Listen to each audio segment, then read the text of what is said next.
Hello guys, I recently made a custom Super Mario Bros. Wonder level called Rrrumba Bumble. I've always found it weird how the original game features a honey theme but no bee enemies, so for this level I added sting bees from Super Mario 3D Land into Wonder. I'll be talking about the specifics of how these kinds of custom actors are made in an upcoming video, but in summary, these guys are duplicated and remodeled versions of Cheep Cheeps basically. These sting bees aren't super interesting as far as level gimmicks go, so that's why I decided that the level's focus should be on Rrumbas. I discovered that shovers can launch Rrumbas, and these linking lift blocks are activated when a Rrumba rolls into them. So those are the main mechanics I decided to use. Now let's talk about the level creation process. Although I think Rrumbas ended up being this level's main gimmick, early on I decided to focus more so on these green linking lift blocks. Just like Rrumbas, these are only used in a single level in the original game, and their usage is very one-note, since they only ever attach to these slow, horizontally moving platforms. So for this level, I tried to use them in as many different interesting ways as possible. For the most part, the linking lifts in my level are stationary, and I also didn't use the mechanic from their appearance in the original game where one block disappears every few seconds. It's pretty clear from how much of a hassle this stuff was to set up that the developers never really intended to use linking lifts in many different ways like this. Even though most of them are stationary in my level, I still had to attach every lift to a rail point, or else they wouldn't spawn in properly. I also had to cover the entire level in a culling area, else when the linking lifts were unloaded, the game would forget which blocks were attached to them, and that would make the level a softlock nightmare, basically. With all that being said, I don't think their usage throughout the level comes off as janky or anything like that, which is honestly a minor miracle. I already knew before starting work on this level that, even though they're very cool and custom and whatever, the sting bee enemies are also extremely uninteresting from a level design perspective. I used them in maybe one or two interesting ways throughout the level, but for the most part they are basically used as flying Goombas, which I think is totally fine. I wouldn't say Rrumbas are super dynamic enemies either, at least not in the ways they're used in the original game, but by combining them with linking lifts and shovers, I think I managed to do some pretty cool stuff with them. It was a bit of a challenge dealing with their unique physics and behavior from time to time, since the way they roll around on slopes and go after the player seems kind of arbitrary, honestly.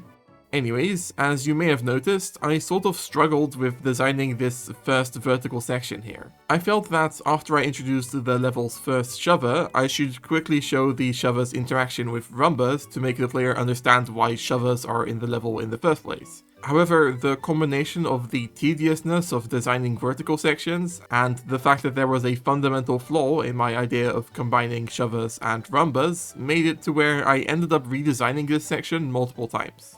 That fundamental flaw, by the way, is that shovers that are walking around don't properly push Rrumbas away 100% of the time. Sometimes, instead, the Rrumba defeats the shover. As far as I can tell, this happens completely arbitrarily, so as you can imagine, I thought I would have to remove shovers from the level entirely when I discovered this during the level creation process. However, I came up with an idea that could potentially solve this issue, which was to make a stationary duplicate of the shover. Doing that was easy. I made a copy of the shover's actor and set its walk speed value to 0. However, just because its walk speed is 0 doesn't mean the shover knows it's not moving. So when I did this, I had a shover duplicate that wouldn't move but would still use its walking animation while standing in place. I had no idea this was even possible before trying it, but I actually managed to make a custom idle animation for the shover to make it appear to stand still. So now I had successfully made a stationary duplicate of the enemy. I gave this stationary shover pink gloves to distinguish it from the normal shover, and I doubt most people will even notice that it's custom. So I'm very happy that I managed to solve my problem in such a seamless way.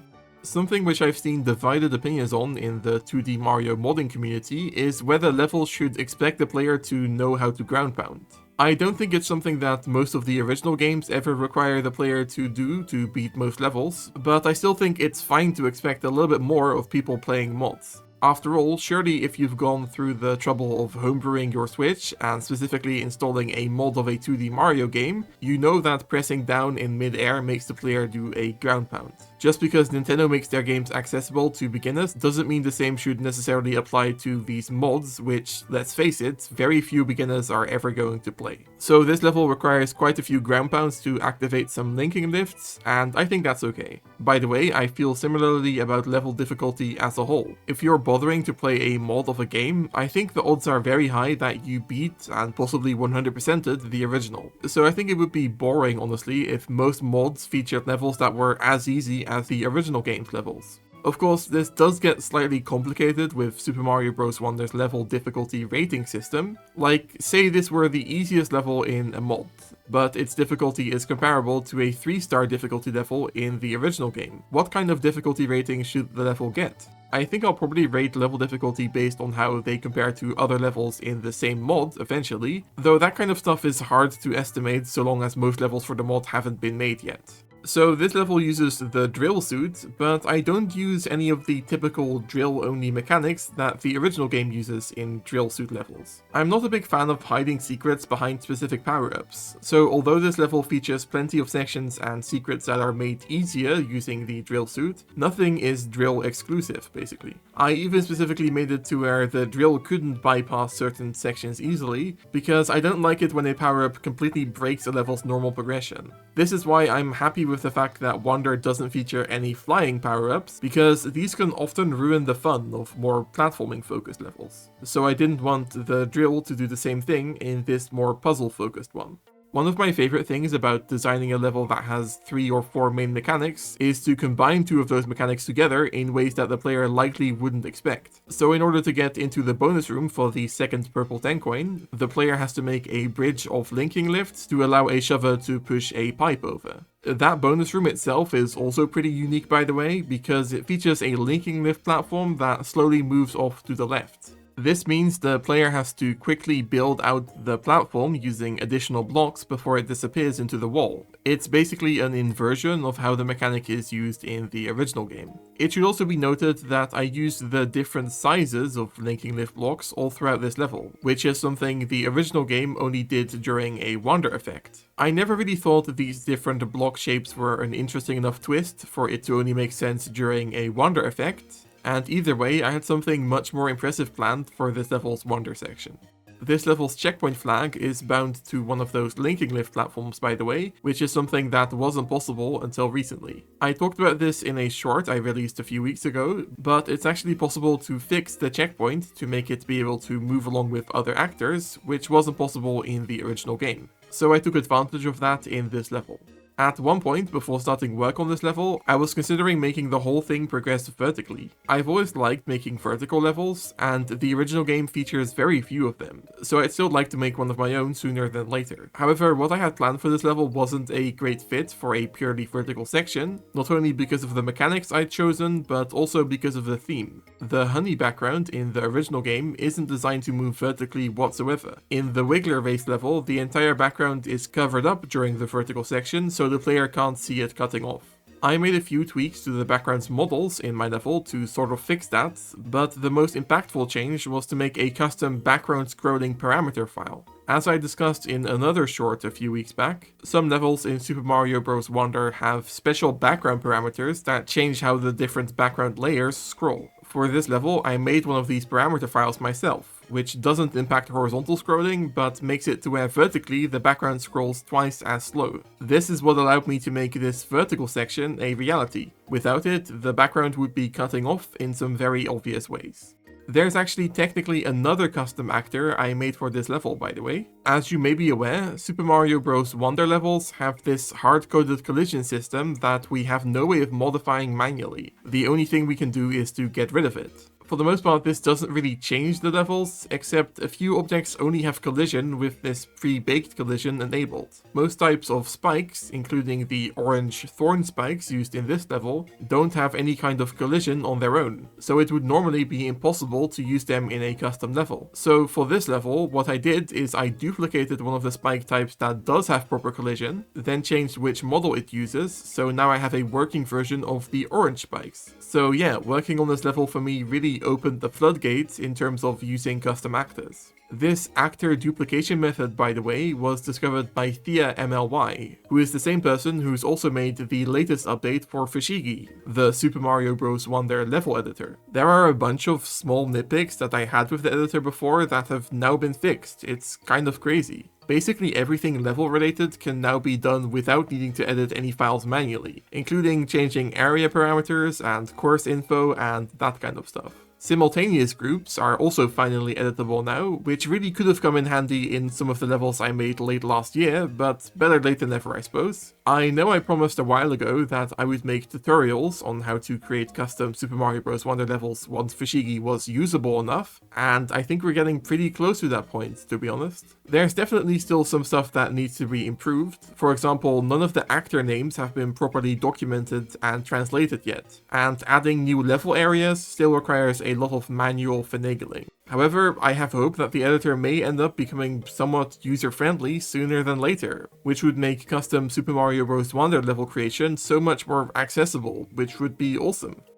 I think it's interesting how, because of the specific mechanics I chose, this level is more puzzle focused as opposed to platforming focused than any of my levels thus far. I almost always try to incorporate some kind of moving platform into my levels, or some enemy type that's a really big threat, but compared to that, this level is kind of a breeze to run through, ignoring all the puzzles, that is. And I suppose calling them puzzles might be a bit generous, but it is kind of unique for a Mario level like this to feature several sections where the player has to pause and figure out a way to progress. The combination of players being able to jump on Rrumbas to make them change directions, and Rrumbas being able to activate linking lifts, just made for too good an opportunity for puzzles to ignore. Normally, puzzles are more of a focus in my bonus rooms, but in this level, the bonus rooms aren't really puzzles at all. The second bonus room is actually probably the most difficult platforming challenge in the whole level, because it requires the player to jump on the same Rrumbas repeatedly to cross large spike sections. This is something that's sort of on the border of what is acceptable in a traditional Mario mod as far as difficulty goes, in my opinion, so I did make it to where the player can leave this section at the start if they don't think they can manage. The final setup before the wonder effect in this level is this big vertical section where Rrumbas roll down the whole thing. It was very challenging to make it to where the Rrumbas moved down this section consistently without them bumping into each other or getting stuck or whatever. So no matter whether the player kills the shover that pushes the Rrumbas or activates a linking lift block that blocks the Rrumbas from falling down further, they should mostly all roll down the section consistently. This whole area definitely feels a bit different from the rest of the level because it's way more open and less puzzle focused, and I felt like that would be a nice breath of fresh air before the wonder effect section.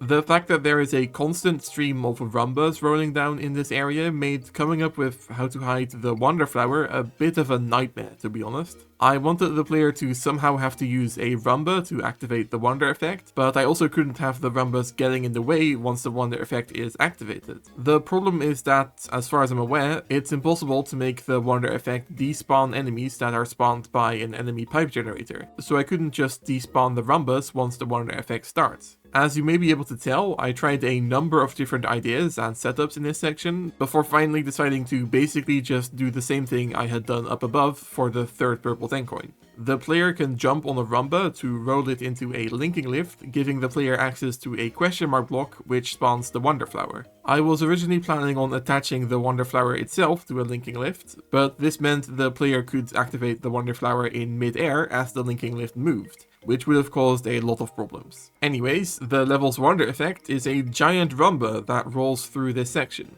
I'll probably go into detail about how I made that guy in that upcoming custom actors video, but to keep things short, yes, it is just a remodeled version of the giant snowball Wonder effect. I did run into an almost catastrophic problem when I first started working on this Wonder section, by the way. So the whole idea for this effect was going to be that the giant Rrumba would roll straight through the level's terrain, destroying parts of it. Wonder has these special breakable terrain actors that were meant to be used specifically for setups like this. However, what I didn't know until I started working on this section is that this object only spawns proper particles for breakable terrain types that are used in the original game. So because this honey terrain is never destroyed in any section in the original game, there are no particle files for when this happens, which looks really strange in game and is basically a deal breaker.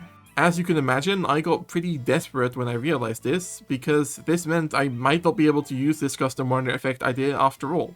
However, I ended up finding a pretty janky way of solving this issue. I took one of the terrain actors that does have proper particles, in this case the one used in World 3 levels, and made it use the visuals of the honey terrain. This means that this level technically uses the Shining Falls terrain, which fixed the particle problem, even though it also looks like it's using the honey terrain. There is one giveaway though, which is that this fake honey terrain doesn't have the same tiny decoration pieces that automatically appear on the proper honey terrain. Some terrain types in Wonder have these little blades of grass or pebbles or whatever that appear on top of terrain automatically, and other types don't. Because the Shining Falls terrain doesn't have this, there is no way for me to make it use the decorations that the honey terrain normally uses. I could just use a different terrain type that does have these decoration pieces, but I chose the Shining Falls ground specifically because its breakable terrain particles sort of match the honey terrain's color. I think it's a worthy trade-off that almost no one will notice, even if it honestly does sort of annoy me. Anyways, as for this section itself, apart from the giant rolling rumba, it's really nothing special. I sort of unintentionally made the whole first part of this Wonder section like a more fast-paced repeat of some of the level's earlier setups. The cool thing about the giant rumba / snowball is that it doesn't just destroy terrain and defeat enemies, it also activates linking lifts for some reason. So although the player could technically go in and hit all the linking lifts in this section themselves, this part is really designed in a way to where most linking lifts will likely be moved automatically by the giant rumba. This is also the first section that I've made in a while that the player can go through both with and without the Wonder effect active. So as I was working on these setups, I was also trying to come up with how I would change these sections in case the player didn't activate the Wonder effect. I think Wonder effects are at their best if they can surprise the player multiple times. So in this section, I decided to basically change the whole setup halfway through. This is where the part the player can go through without the Wonder effect active ends, and after the rumba breaks through the wall of stone blocks, the player has to ride it. I suppose you could say that it's a bit unintuitive that the player can ride the rumba to begin with, since it destroys blocks and terrain and whatnot, but that's also how the giant snowball effect in the original game works. The giant rumba, by the way, of course, isn't actually rolling on the ground, it's attached to a number of rails above the screen, which once again is also how the giant snowball effect was set up. This meant I had complete control over the giant rumba's movement and speed. At first I tried lining it up with the camera by using an autoscroller object, which is something that I'd never done before, but I ended up simplifying things for myself a bit by hooking up multiple scroll limits to a rail that matched the rumba speed instead, which made things line up perfectly.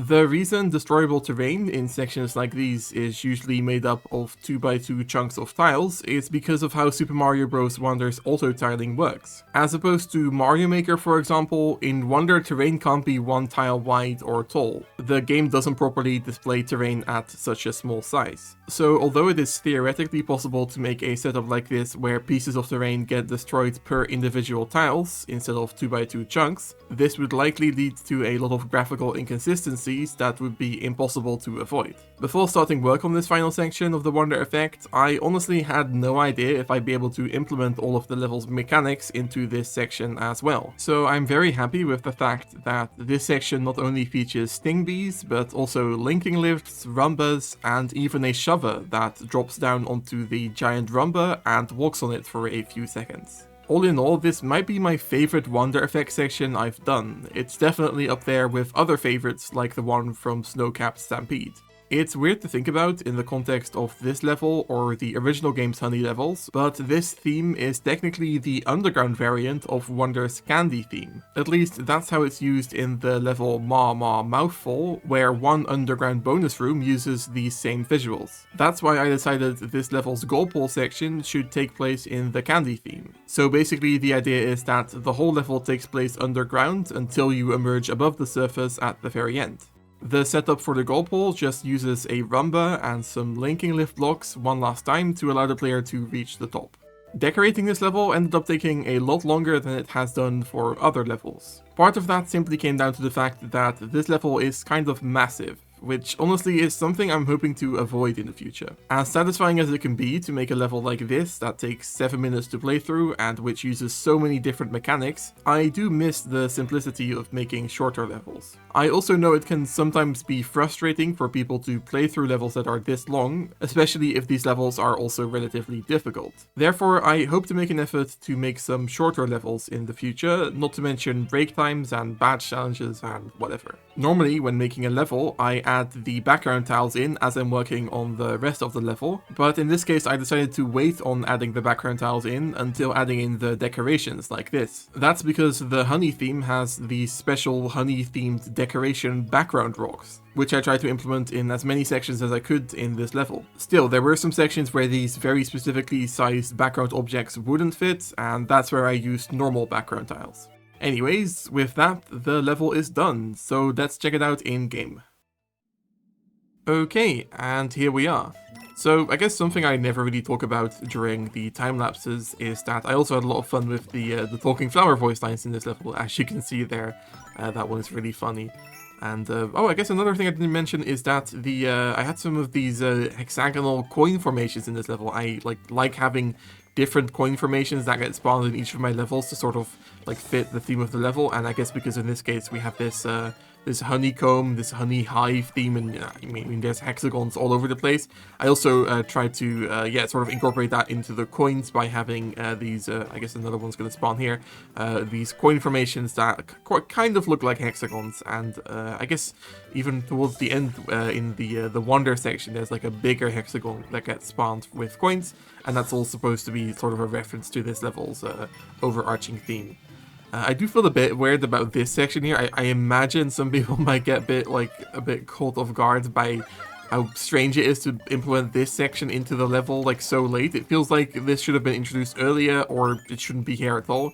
But the whole like shover moving pipes thing, yeah, I don't know if it really fits this level's theme amazingly well, but I guess it's okay. And I mean, here we do have this thing with this stationary shover, and you can kill him to get the Rrrumba to collect the first purple 10 coin there. So you could also actually get that with the drill suit. I tried to, as I talked about during the time lapse, I suppose, incorporate as many different little sections all over the place that you can sort of skip or like do on your own if you use the drill suit. And in general, I guess I'm pretty happy with how I managed to incorporate a lot of that stuff. It feels like the drill really does make this level easier, but it's not overpowered. So for example here, you could have gone under this wall here with the drill, but then there's a later similar section that you can't skip using the drill, so it's sort of balanced in that way. I believe there's also a hidden, yeah, there we go. And also, actually, if you skip that earlier section with the drill, you also, the talking flower also sort of reacts to that, which is pretty cool. And yeah, these stationary pink glove shover guys here are custom, like I talked about during the time lapse. And I imagine most people probably won't even notice or realize that like there's two different versions of shovers in this level. But yeah, like here we have the red glove shover, and here the idea is that you have to make this bridge out of these pieces. And once again, you can get up there very easily with the drill, but you can also jump up there by doing a wall jump or jumping on the sting bee or whatever. So it's sort of a nice compromise in terms of making things easier with the drill, but not making things completely trivial with the drill suit. And yeah, I guess this bonus room doesn't really get any easier with the drill suit, but there we go. It's pretty simple with those linking lift blocks that get spawned, and yeah, you have to be pretty quick with the platform that moves off to the left. And if we go up here, actually, there's another hexagon coin shape in this level. I don't know how many there are. It would be appropriate if there were 6, but I'm pretty sure it's more like probably like 10 or something. Also, yeah, we have a midway flag that's attached to a linking lift block. That's pretty cool. Well, that's a first for my levels to have a checkpoint flag that moves around. But that's always something that I've really liked doing in my levels, is having more dynamic checkpoint flags that sort of interact with the level's mechanics. So I'm very happy that I managed to incorporate that into this level. This wall jumping thing here, I guess you could say that that's also one of those things like the ground pound I talked about during the time lapse, where it's like not really something that Nintendo will probably ever do, is have a forced ground pound in a random level, or not forced ground pound in this case, a forced wall jump. But once again, I imagine if you're installing Mario mods, you know how to do a wall jump. Also, as I was talking there, I demonstrated a like additional secret where if you kill that funny stationary shover that pushes you into a 1-up, you can get some extra like purple coins and whatever. And yeah, this is the setup I talked about, where you can't skip this with the drill suit. You have to do it the correct or the intended way. And I like how those coins spawn there. It was kind of difficult for me to keep this this shover pipe pushing mechanic relevant during the second half of the level, because I really did everything I wanted to do with it for the bonus room that led to the second purple 10 coin. But I managed to come up with this sort of simple setup here, where we have these two shovers that you can basically determine which direction the pipe is going to go into, and that allows you to get another one of those coin hexagons. If I drop down here, you can have another coin secret here, because why not? There are just so many of those. In fact, if I push this shover over to the left, if I can manage, there we go, that leads to another coin secret, because yay, that's, I guess, the main way I try to sort of populate my levels with interesting things to do and to look at, is by having all these different coin secrets. Which is something that like wasn't the case in previous Mario games. That you could have all these different coin things spawning, and you have purple coins that make them sort of worth the effort. So that's something that I really like about Super Mario Bros. Wonder. Let's see if we can get through this section here without screwing up. I also added a power up to the beginning there to make sure that players sort of had a chance at doing this section, even if they took damage once or twice. Because this is really quite difficult. This one in particular, this section, oh god, no, I failed. That rumba can just go all over the place, and the direction the rumba rolls into depends on which side you hit them on. Which can be really quite tricky, because their hitbox is relatively small, I suppose. Though it is kind of similar to, for example, the giant Hoppo Wonder effect in the special world level. That sort of has a similar mechanic, where you have to hit the Hoppo on like one of its sides to make it go in that direction. I'm gonna use a drill suit here to show this this little coin path that's made, and oh, it looks like our shover got killed somewhere along the way. That can happen. It happens randomly, and I don't know how to prevent it. But normally there's supposed to be a shover under that semi-solid there. Though luckily that actually doesn't really affect this section, because I made it to where either way these rumbas are gonna fall down this hole and like roll down appropriately. And so like no matter what, there should be a constant stream of rumbas going down in this section, which is good because that allows you to get the Wonder Flower. Which, speaking of which, let me see if I can. No, didn't mean to do that. Can you please? There we go. That should do it. Yes, now we can hit this question mark block, which spawns the Wonder Flower.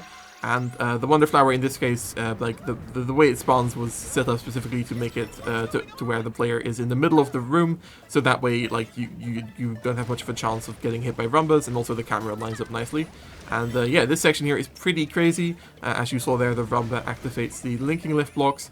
And yeah, we just have sort of a gauntlet of different mechanics that we've seen throughout the level, like the shover pushing the rumbas, and the linking lift blocks, and even some sting bees and whatnot, to sort of reinforce those mechanics as we have this giant rumba chasing us. I guess this section here is sort of similar to something I did in my recent Bull Rush level, where the camera stops for a second and then a thing breaks through a wall of stone blocks. That's kind of similar. And yeah, here's that giant coin hexagon I talked about. It can be a bit tricky to collect that. Speaking of tricky, this rumba here can be a real menace. It can just chuck you into the void on the left, and you'll just die instantly. So I'm actually kind of happy with how that sort of makes this section a little bit more difficult than it would have been otherwise, because it is actually a relatively easy section for the most part. Also, I'm very happy with this talking flower voice line I found here. I think it's very appropriate. And yeah, here we are now up on the surface, and let me see if I can hit this rumba into these linking lift blocks here. There we go. But we're not quite done yet, because I also want to show the previous section without the Wonder Flower activated. Like I talked about, you could also go through here like this, and the talking flower actually responds to that, so that's nice. Oh hey, look, this time this shover here actually survived, at least for now. You can't just drop down here like this, and there's no real penalty for that, but I guess if you're playing this level for the first time, you wouldn't know that. Also, yeah, so here's what this section normally looks like. There's some additional sting bees here, but for the most part, this section is actually pretty similar. So we still have to hit these linking lift blocks, and yeah, like most setups are still pretty much the same, which makes them, I guess, a bit easier, because now there isn't the threat of a giant rumba rolling down from the left. But I think that's okay, and of course we have a talking flower that explains or sort of references the fact that you're skipping the wonder effect. I guess this section here is a bit different because now there's a Rrumba generator, which is still similar to how it is during the Wander effect, only now there's like multiple Rrumbas, which isn't really necessary during the Wander effect because it's, you scroll by it so quickly. There's also a coin secret up here, I believe. Yeah, there we go. But yeah, for the most part, very simple version of that whole section, which I think is fine because it still does sort of have all the different mechanics like I talked about, so that still makes it an appropriate end for the level, I think. And speaking of endings, haha, this is the end of the video, guys. So if you enjoyed the video, be sure to leave a like and consider subscribing and whatever.